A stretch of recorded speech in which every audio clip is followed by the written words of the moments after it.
Morning, everybody. Thank you for joining us. We'll begin with chapter 1, verse 18.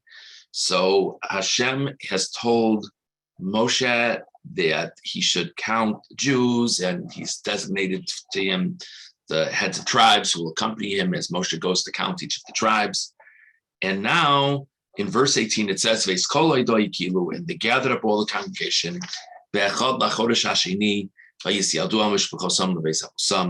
on the first day of the month of Iyar. Not bad. That's us. And Rashi explains they presented their documentation of their family trees. All the males 20 years and up. Verse 19, Kashir Tzivu Hashem es Moshe, as Hashem commanded Moshe, Bamidbar, Bamidbar, Sinai. And Moshe counted them in the desert. Just an interesting point or two over here, just to think about. One is, how long did it take to count? How did this work? Did they count everybody on that day? I don't know. It's also a little bit interesting. Why does verse 19 have to end off? They counted them in the desert. Well, if God told them to count them, and they were in the desert when they counted them, I mean, remember, they spent 40 years in the desert. So isn't it sort of self-evident that they counted them in the desert? So Ramban and Pasuk Yud Ches. Yazkir Zrizus Moshe b'mitzvahs Hashem.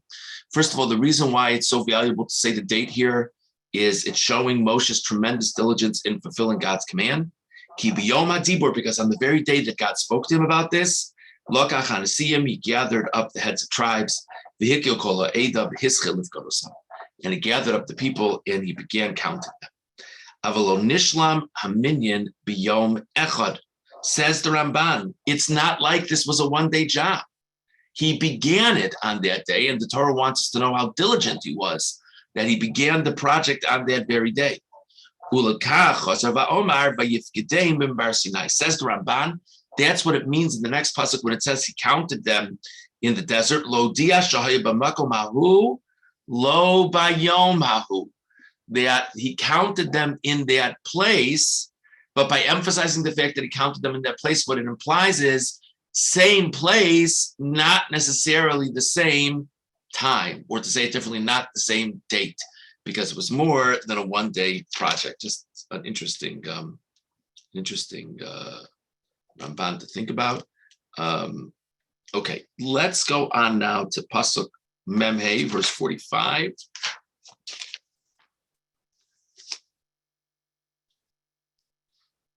So we have reeled off in the preceding psukim, we've reeled off the numbers for each and every tribe that was counted. And now it says in verse 45, and it was all the counting of the Jewish people by their families.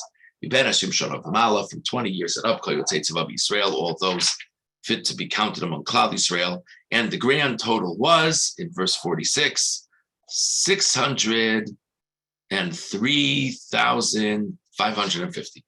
Great. Very basic question.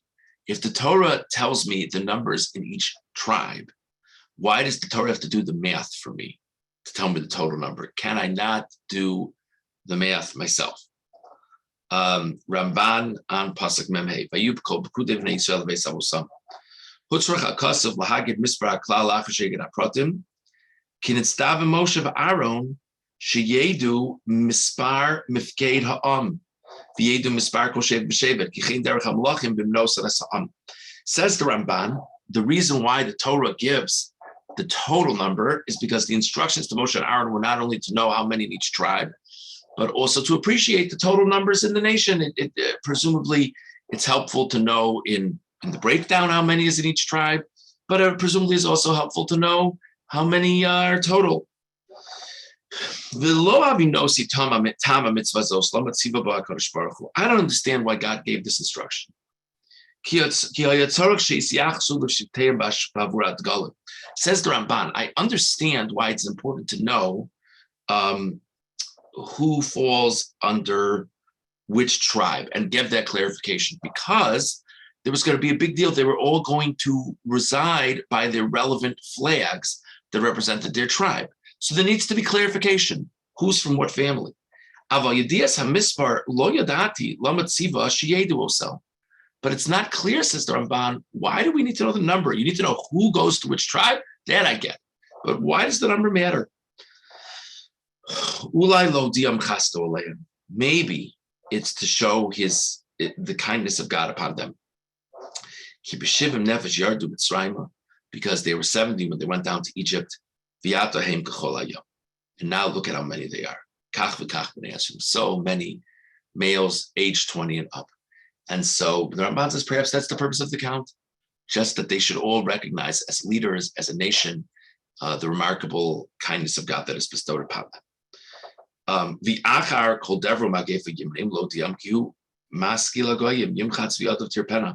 So the classic thing is whenever there's a terrible plague among the Jewish people, they're counted to show what their remaining numbers are and that God still is protecting them. This is what the rabbis teach me. This is the idea that we say that it's because of God's great affection for the Jewish people that he wants to count them regularly. V'od ki haba lifnei avi anavim v'achiv kadosh Hashem v'unoda aleim b'shmo yelo badavar hazeh schus v'chayim ki ba b'sod ha'am v'chsa b'nei Yisrael. Now the Ramban says the total number is a very nice thing. The total number shows God's affection for the Jewish people. But there's another point, says the Ramban. Let it be that each adult male comes forward before the greatest of all of the prophets, Moshe, and his brother, this holy person of God, Aaron. And let it be that they know his name. Let it be that he says, yes, I'm Beryl ben Shmuel. And that they recognize the person as such. And that this person counts among Bnei Israel. Another point, says the Ramban, is that if there's a number and people are included in the number, they're like tied to the merits of the nation.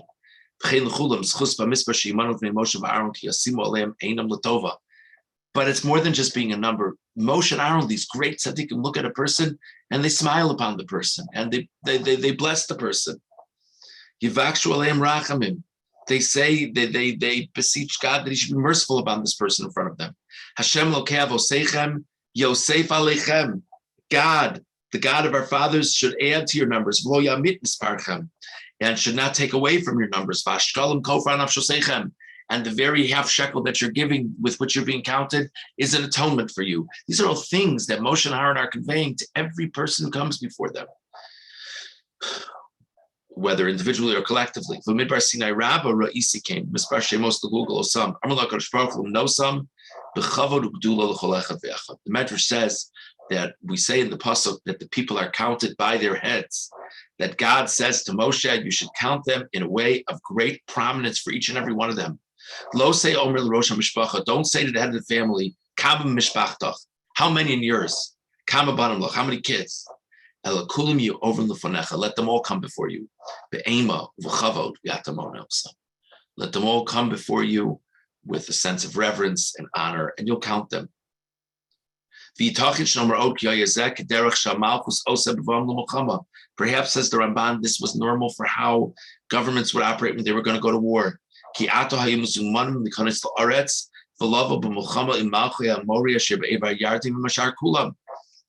to need to go to war at some point. So this is also part of the value of counting them. There's a sense of a military census. Moshe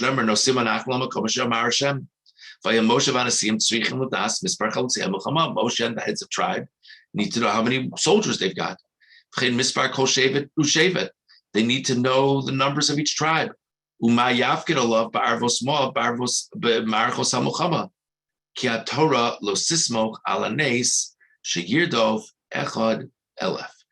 very, very nice when God talks about the amazing things that one Jew could chase 1,000 of his enemies. That's amazing.